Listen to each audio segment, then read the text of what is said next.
Corona के बढ़ते संक्रमण ने सारे इंतजामों की पोल खोलकर रख दी है। कहीं ऑक्सीजन की कमी तो कहीं दवाओं की किल्लत। स्थिति को नियंत्रण में लेने का भरसक प्रयास चल रहा है, लेकिन बढ़ती मरीजों की भीड़ ने सिस्टम को लाचार कर दिया है। जिन्हें साधारण लक्षण भी हैं, ऐसे लोग भी अस्पताल पहुंच जा रहे हैं, जिससे जरूरतमंदों तक मदद नहीं पहुंच पा रही है। ऐसे में आप अपनी सुरक्षा कैसे करें? कैसे होम आइसोलेशन में रहकर बेहतर इलाज कर जल्द से जल्द आप स्वस्थ हो सकें? उपचार के सभी साधनों से हम आज आपको बताएंगे कैसे आप जल्द से जल्द ठीक हो सकते हैं, ताकि आप लाचार सिस्टम के आगे बेबस ना हो। और यही है आज का हमारा सबसे बड़ा मुद्दा, कोरोना की सुनामी। पहले एक रिपोर्ट, फिर अपने साथ अपने खास मेहमानों के साथ इस चर्चा को आगे बढ़ाएंगे।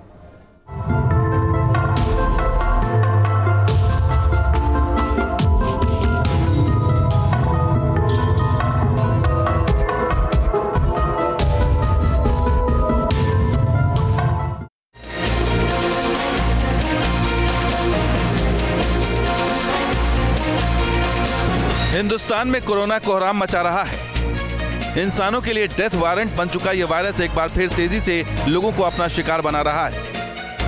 खतरे की बात यह है कि पहले के मुकाबले इस बार कोरोना संक्रमितों में या तो हल्के लक्षण दिख रहे हैं या फिर वो एसिम्प्टोमेटिक पाए जा रहे हैं और वायरस का बदला रूप अचानक जानलेवा बन रहा है। वायरस के कहर के बीच अस्पतालों में बेड की भारी कमी है तो ऑक्सीजन की कमी से हालात बेकाबू होते जा रहे हैं।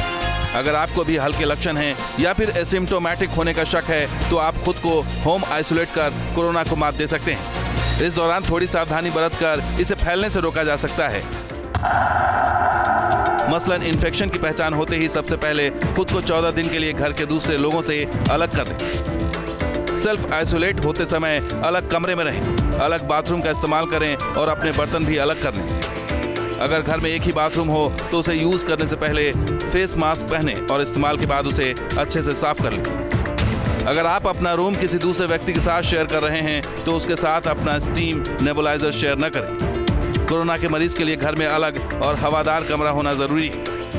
अगर किसी भी इंसान को फीवर या बॉडी एक्स या कोरोना के दूसरे लक्षण जैसे कि गले में दर्द, दस्त लगना वगैरह वगैरह दिखें तो उन्हें तुरंत अपने आप को आइसोलेट करना चाहिए। इसे छुपाने की कोई बात नहीं है। अपने रिश्तेदारों को, अपने सगे संबंधियों को भी इसके बारे में बताना चाहिए। जो लोग भी आपके संपर्क में आए उन्हें तुरंत सूचित करें, टेस्ट कराएं, रेस्ट करें, डॉक्टर से सलाह लें। इसके अलावा सेहत से जुड़ी कुछ छोटी मोटी बातों का भी ख्याल रखना बेहद जरूरी है। रोज नियमित तौर पर अपने शरीर का तापमान, सांस की गति, पल्स और बीपी नापें और अपने डॉक्टर से उसकी जानकारी शेयर करते रहें। कोरोना संक्रमण के दौरान खुद को पॉजिटिव बनाए रखें, इससे बॉडी का इम्यून सिस्टम मजबूत होता है। कोरोना से रिकवरी में 2 से 3 हफ्ते तक का वक्त लग सकता है, इसलिए अच्छे से सोना और हेल्दी डाइट लेना जरूरी है। कोरोना मरीजों के लिए घर का ताज़ा और सादा खाना बेहतर है। इसके अलावा मौसमी नारंगी और संतरे जैसे ताज़े फल और बीन्स, दाल खाएं। कोरोना के मरीजों को मैदा, तला हुआ भोजन या फिर जंक फूड नहीं खाना चाहिए। ऐसा कर आप होम आइसोलेशन के दौरान आसानी से कोरोना को मात दे सकते हैं। और इसी पर बात करने के मेरे साथ डॉक्टर दीप्ति योगेश्वर जी जुड़ गए हैं, योग गुरु हैं। इसके अलावा भी हमारे साथ कुछ खास मेहमान जुड़ेंगे, उनसे आपका परिचय करवाएंगे और आगे बात करेंगे। दीप्ति योगेश्वर जी, सवाल सांसों का है, सांसों के संकट का है, और ऐसे वक्त में सांसों की दिक्कत से लोग जूझ रहे हैं। ऑक्सीजन की कमी इसीलिए हो भी रही है। क्या करें ऐसे वक्त में सांसों का संकट कम हो?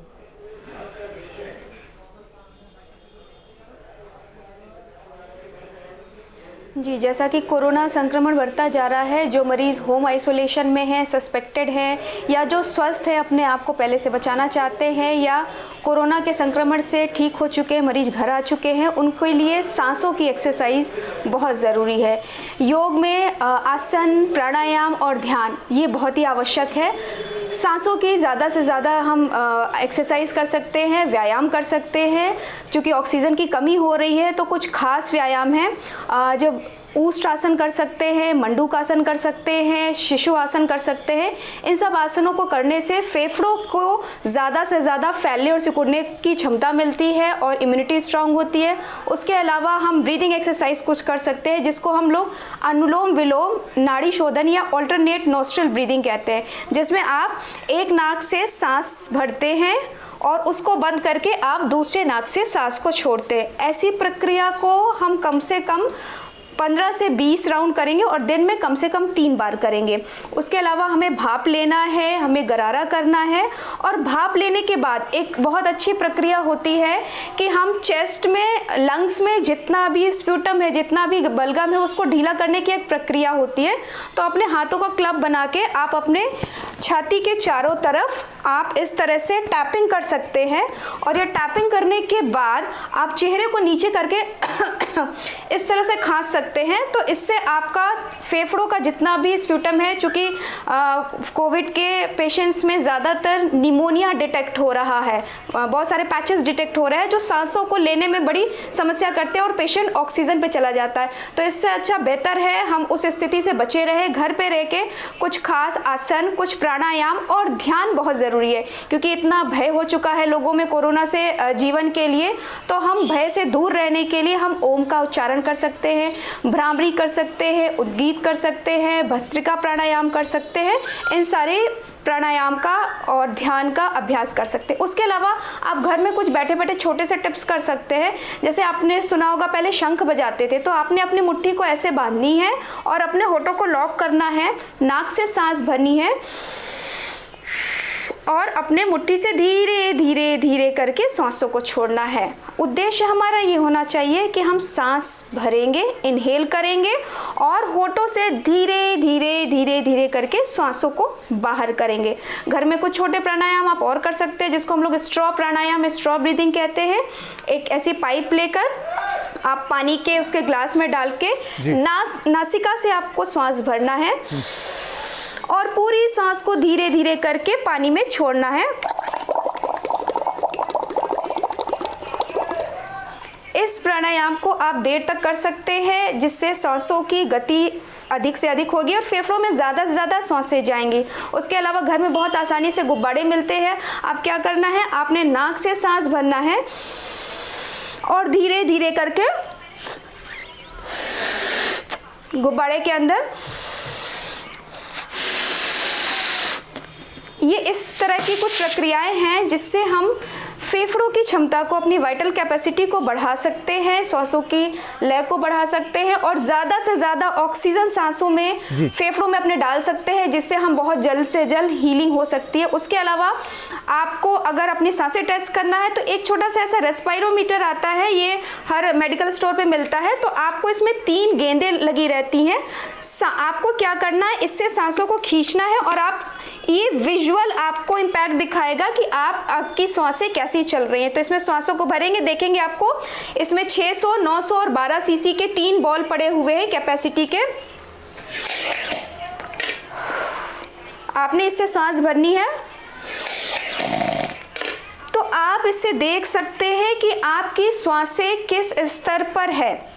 मरीज को घर पे बैठे बैठे आपको बिस्तर पर या चेयर पे बैठना है, सांस भरनी है जी और गिनती गिनना है 1, 2, 3, 4 और फिर 4 गिनती तक अपनी सांसों को रोकना है। 1, 2, 3, 4 और धीरे धीरे करके 1, 2, 3, 4, 5, 6 इस तरह करके आपको सांसों को छोड़ना है। तो सांस लेना है, सांस को रोकना है और सांस को छोड़ते जाना है। सांसों की ये प्रक्रिया आप निरंतर करेंगे और खास तौर से और भी कुछ जानकारी आपसे लेंगे। एक और तस्वीर गाजियाबाद से आई है, वो भी दर्शकों को दिखाना जरूरी है। गाजियाबाद में स्वास्थ्य सेवा बिल्कुल ही चरमरा गई है। बढ़ते कोरोना के मरीजों ने अस्पतालों के इंतजामों की पोल खोल कर रख दी है। गाजियाबाद के एमएमजी अस्पताल पहुंचकर हमारे संवाददाता हिमांशु शर्मा ने जायजा लिया। इस वक्त हम गाजियाबाद के जिला एमएमजी अस्पताल में मौजूद हैं और वो भी इमरजेंसी डिपार्टमेंट में। यहाँ देखिए किस तरह से लोग तड़प रहे हैं। किसी को ना तो बेड मिल पा रहा है, ना ऑक्सीजन मिल पा रही है। लोग यहाँ से वापस लौट रहे हैं। एक महिला ने अब से कुछ देर पहले ही दम तोड़ा है ऑक्सीजन ना मिलने की वजह से। ये जो महिला आप देख रहे हैं कोविड पॉजिटिव है, ऐसा इनके परिजनों का कहना है और अब ऑक्सीजन ना इनको मिल पा रही है, ना ही इनको बेड मिल पा रहा है। ये लोग बोल रहे हैं कि यहाँ पर पॉजिटिव का इलाज नहीं होता, कम से कम देख तो सकते हो ना, कुछ लगा तो सकते हैं, बार बार मना करे जा रहे हैं। कहीं जाने के लिए नहीं बोल रहे, सिर्फ ऑक्सीजन लगा के बोल दे कि यहीं पर आप जाना है आपको, आप लेके जा सकते हो। उनका आंसर ये है। गाजियाबाद के जिला एमएमजी अस्पताल के इमरजेंसी वार्ड में देखने को मिल रही हैं। जवाबदेही किसकी होगी, कौन तय करेगा, इसके बारे में नहीं पता। यहाँ पर डॉक्टर बैठते हैं इमरजेंसी विभाग के, वो भी बात करने के लिए शायद तैयार ना हो। ये देखिए यहाँ पर तमाम लोग हैं और अंदर देखिए किस तरह से देखा जा रहा है। पेशेंट्स यहाँ पर लगातार बाहर हैं, लेकिन कोई जवाबदेही नहीं, किसी की जवाबदेही नहीं। कौन क्या कर रहा है किसी को नहीं पता। लगातार जो मरीज हैं, मरीजों के साथ जो उनके परिजन हैं, वो अंदर जाके बातचीत करना चाहते हैं तो कोई नहीं मिलता है। क्या कह रहे हैं आपसे? आपका किसके साथ हैं आप? मेरी मम्मी है। क्या हुआ इनको? ऑक्सीजन बोल दिया कितने, हम गाजियाबाद से आए हैं, रेसपुर से, हर जगह पूछ लिया, वो कह रहे वहीं लेके जाओ डॉक्टर बड़े वाले। ऑक्सीजन नहीं आ रहा है, एक तो सांस नहीं आ रही है, अरे चेक नहीं कर रहे हैं, कोरोना चेक नहीं कर रहे हैं, इतनी सांस नहीं आ रही है। ये महिला यहाँ पर देखिए अपने पति के साथ बैठी है, बुजुर्ग महिला, सांस नहीं आ रही है, ऑक्सीजन नहीं मिल रही है। उनके बेटे उनके साथ खड़े हैं, उनकी पत्नी यहाँ बैठी हुई हैं, लेकिन ऑक्सीजन नहीं है, बेड नहीं है, साफ मना कर दिया है। क्या कहा था आपको जब आए थे यहाँ एडमिट कराने के लिए? उसने बेड नहीं है, घर ले जाओ, बेड नहीं है ना। आपातकालीन विभाग, इमरजेंसी विभाग जहाँ जो आएगा उसको उसके हिसाब से भेजा जाता है, एडमिट भी किया जाता है, लेकिन ना बेड है, ना दवाई है, ना ऑक्सीजन है। करें तो क्या करें, ये हालात है गाजियाबाद के। वीडियो जर्नलिस्ट पुनीत के साथ हिमांशु शर्मा, न्यूज़ स्टेट, गाजियाबाद। और इस वक्त जाने माने होम्योपैथी के डॉक्टर आशीष मेरे साथ जुड़ गए हैं, उनसे भी बात करते हैं। आपका बहुत बहुत स्वागत है सर। और हमारे साथ वैद्य राम कुमार वर्मा जी भी जुड़ गए हैं। आप दोनों का बहुत स्वागत है। डॉक्टर आशीष, जो समस्या इस वक्त आ रही है वो सबसे ज़्यादा समस्या कोविड पेशेंटों को लंग्स की आ रही है और सांस की दिक्कत आ रही है। आपको क्या लगता है कि इस वक्त में कैसे खुद को जो सांसों का संकट है उससे बाहर निकाला जाए? देखिए, इस जवाब में मैं इसको दो भागों में बांटना चाहूँगा। जी सर। एक, जो लोग स्वस्थ हैं, जिनको अभी तक कोविड नहीं हुआ है, अगर उनको कोई परेशानियां हैं, जैसे उनको अस्थमा है, ब्रोंकाइटिस है, दिल की कोई बीमारी है, उनका लीवर में कोई प्रॉब्लम है, किडनी में कोई प्रॉब्लम है, किसी ब्लड थिनिंग मेडिसिन पर है, हार्ट का कोई इशू है, वो लोग अपनी जो मॉर्बिलिटीज़ हैं, जो बीमारियाँ हैं, उनको पहले जल्दी से जल्दी कंट्रोल कराएं। क्योंकि अगर उनको बाई चांस कोविड हो गया तो उनके लिए परेशानियाँ बढ़ जाएंगी। दूसरी चीज़, जो लोग ऑलरेडी कोविड से परेशान हैं, पहली चीज़ तो ये कि बहुत ज़्यादा लोग RT-PCR के लिए पैनिक हो रहे हैं कि इसकी रिपोर्ट देर में आ रही है। RT-PCR कराने से पहले आप लोग अपना रैपिड एंटीजन टेस्ट कराएं। अगर उसमें पॉजिटिव आ जाता है, फिर आपको RT-PCR के लिए जाने की ज़रूरत ही नहीं है, फिर तो आप ऑलरेडी इमरजेंसी सिचुएशन पर आ गए हैं। अगर वो नेगेटिव आता है तभी आप RT-PCR पे जाइए। इस तरह से तो RT-PCR के लिए लोड कम होगा और वेटिंग टाइम कम हो जाएगा, एक चीज़।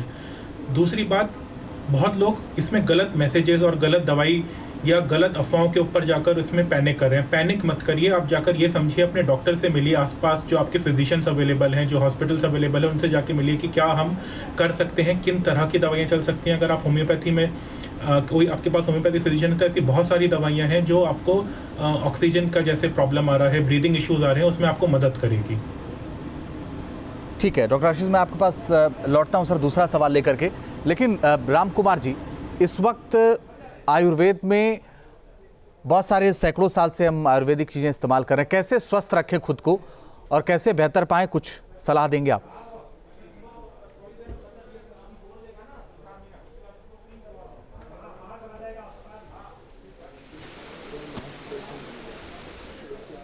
राम कुमार जी, मैं आपके पास आता हूं सर। आपकी ऑडियो में थोड़ी सी दिक्कत आ रही है, ऑडियो ठीक हो जाए फिर आपके पास आता हूं।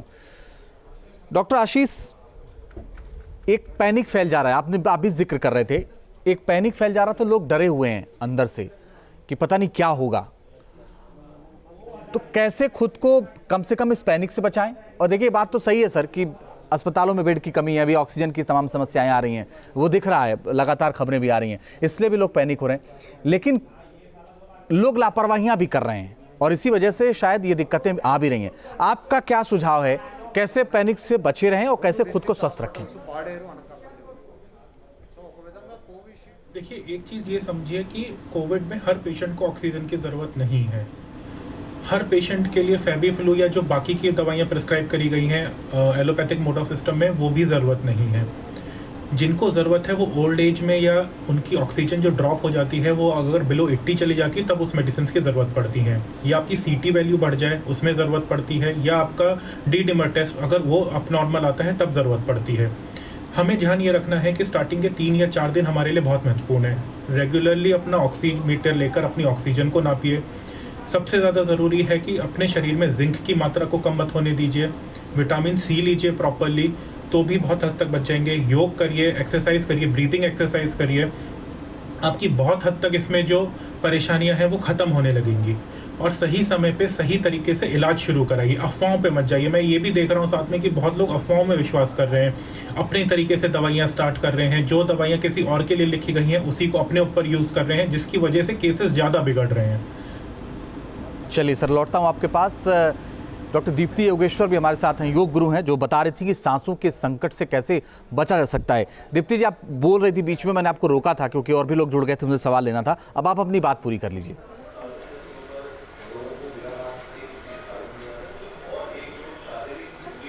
जी, जैसा कि अभी डॉक्टर साहब ने बताया है कि हम जो सस्पेक्ट है या जो नेगेटिव है, स्वस्थ है, उनको भी योग, प्राणायाम या कुछ फिजिकल एक्टिविटीज़ करनी चाहिए, जिससे उन्होंने बताया कि कोरोना से पहले तो अपनी और बीमारियां जैसे मधुमेह है, ब्लड प्रेशर है, अस्थमा है, इन सारी बीमारियों को कंट्रोल करिए। और बीमारियों को कंट्रोल करने का एक ही तरीका है, जो आपकी प्रिस्क्राइब्ड मेडिसिन है आप उसको लीजिए। साथ में सांसों की जितनी भी आपको एक्सरसाइज बताई जा रही, जितने प्राणायाम बताए जा रहे हैं वो आप करते रहिए, क्योंकि किसी भी मर्ज की हीलिंग के लिए शरीर में शुद्ध ऑक्सीजन और शुद्ध रक्त की ज़रूरत होती है। और शुद्ध ऑक्सीजन और शुद्ध रक्त हमें फिजिकल एक्टिविटी, प्राणायाम से, सांसों की एक्सरसाइज से ही आएगा।